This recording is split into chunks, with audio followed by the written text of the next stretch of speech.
Good day mga kabonyok. Andito naman ang inyong lingkod na si Kuya Burns World.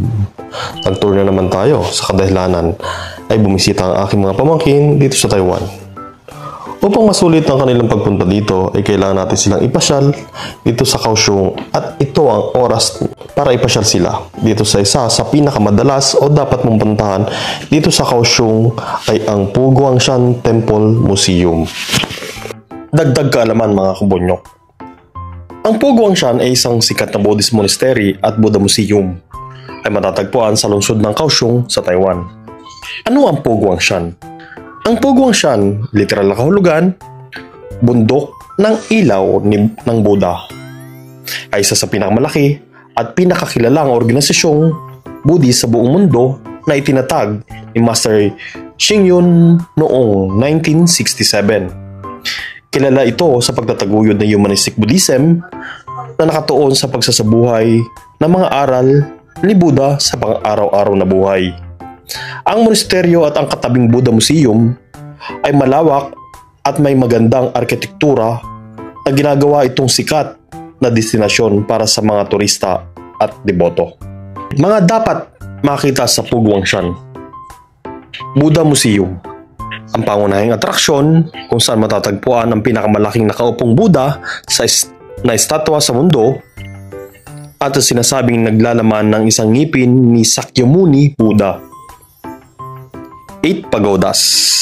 Isang kahangahangang daanan na may 8 pagoda na patungo sa Buddha Museum.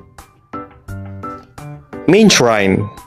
Isang malaking bulwagan para sa pagsasamba na naglalaman ng 3 Buddha at napapalibutan ng libu-libong maliliit na estatwa ng Buddha.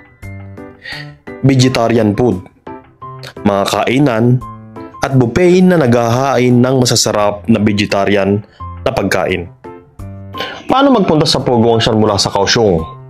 Mula sa Suiying High Speed Rail Station.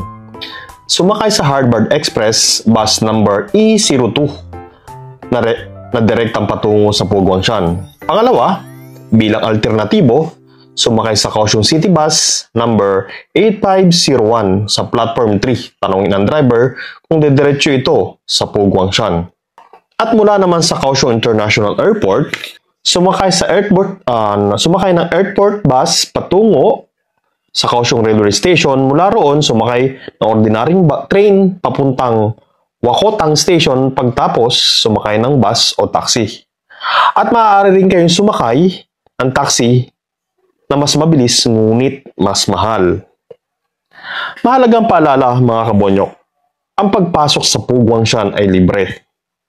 Laging maging magalang at sumunod sa mga pantunan ng temple tulad ng pagtakip ng mga balikat o binti sa loob ng ilang lugar. Available din ang libreng shuttle service sa pagitan ng monasteryo at ng Buddha Museum. At syempre bago matapos ang ating video ito ay huwag kalimutan pindutin ang subscribe button at i-like na rin ang ating video. I-like and share nyo na rin. Maraming salamat. Hanggang dito na lang mga kabonyok.